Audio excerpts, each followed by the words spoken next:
Liam Yared, bienvenue. Vous êtes poétesse, votre dernier recueil s'appelle « Du feu autour de l'œil » et je précise que c'est suivi de Blessures de l'eau, publié à Montréal aux éditions Mémoire d'Encrier. On commence avec vous, Liam Yared. Alors dans ce recueil, la nature est très présente. Il y a la thématique des éléments, notamment de l'eau, souvent liée d'ailleurs à la question du corps, de la sexualité, de la vie, de la nudité. Pourquoi ce choix d'une nature, non pas omniprésente, mais en tout cas très présente ?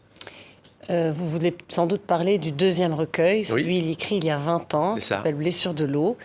Je pense qu'à l'époque, je commençais dans la poésie. Et ma force de l'époque, je l'ai découvert 20 ans plus tard en récupérant ce recueil qui finalement n'était plus, était libre de droit. Et je me rends compte qu'il y a 20 ans, j'étais beaucoup plus à même d'utiliser des métaphores pour parler du corps, qui était une manière de parler du corps, mais vu de profil. Et les éléments de la nature, c'est quand même très organique. Et j'ai utilisé on va dire ce subterfuge, en fait, pour dire ce que je ne disais pas de face, alors que la première partie de ce livre, qui est du feu autour de l'œil, qui est du feu autour du corps, qui est du feu autour du territoire, il y a 20 ans entre les deux livres. Et donc, il y a quand même de l'histoire, de la politique, il y a quand même... dans le dernier, il y a de la naïveté, il y a de l'espoir, il y a l'eau, et dans le dernier, il y a le feu, et j'ai voulu les mettre en écho exprès. Et dans Du feu autour de l'œil, en tout cas dans la première partie justement de ce récit, effectivement, il est question de... Vous êtes plus près de l'actualité, hein. Il y a l'ONU, il y a la guerre notamment, il est question de pétrole, notamment pour du pétrole, ils ont tué, fomenté des guerres, pour de l'eau, ils essoreront les nuages. Qu'est-ce que vous avez voulu à travers ce recueil ? Il s'est passé beaucoup de choses ces dernières années, évidemment, y compris dans votre pays, le Liban. Qu'est-ce que vous avez voulu nous amener ? Vers quelle réflexion est-ce que vous avez voulu nous amener ? Écoutez, j'ai écrit ce texte, qui est un texte qui parle du corps, et c'est inévitable de le relier au territoire, à toutes ces passions qui nous déchirent, que ce soit à titre individuel ou collectif. Qu'est-ce qu'une guerre sinon un malentendu entre des passions qui en fait, au lieu d'essayer d'initier des dialogues, finissent par prendre des armes. Donc c'est ce que j'ai voulu faire avec ce livre. Vous ravivez la mémoire des villes, dans l'impossibilité de penser, PANSER, leur douleur. Il y a les façades marquées, des ombres en errance. Est-ce que vous pensez notamment à Beyrouth ? Je pense à Beyrouth, je pense à Gaza, je pense à toutes ces villes qui sont laminées, qui sont sujettes à des...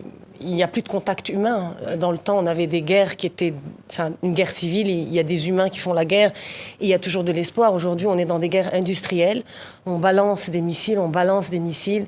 Il n'y a plus de contact entre... Même l'aviateur est formé pour obéir. Il n'a même pas de contact avec sa victime. Elle est où l'humanité dans cette nouvelle forme de guerre ? Elle n'existe pas. Il y a presque plus d'humanité durant les guerres civiles qu'il y en a aujourd'hui dans ce que j'appelle des guerres industrielles. Et on ne va pas faire un débat politique ici. Moi, j'ai voulu parler, parce que le sujet, c'est l'écriture poétique de ces textes. Mais justement, que peut la poésie ? Mais la souffrance de ces peuples, la souffrance de ces familles, la souffrance de ces...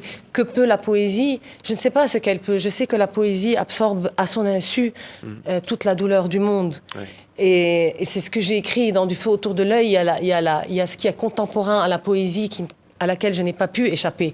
Donc, il est plus âpre. Du feu autour de l'œil est un recueil qui est âpre, que j'ai mis en écho avec Blessures de l'eau, que j'ai écrit il y a 20 ans avec plus de naïveté, avec une autre conscience politique du monde que je n'ai pas la même aujourd'hui.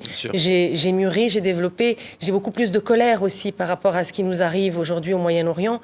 Et en fait, j'ai voulu terminer par le recueil le plus naïf, le plus plein d'espoir, quelque part, parce que je suis persuadée, il y a ce proverbe qui dit « Dans son combat contre le feu, l'eau gagne toujours. Dans son combat contre les roches, dans son combat contre la haine, dans son combat, l'eau a ce pouvoir, par la douceur, d'infiltrer. Je veux croire que cette eau, qui est un peu pour moi la symbolique de nos sentiments et de notre humanité, elle peut tout traverser pour arriver à ses fins. »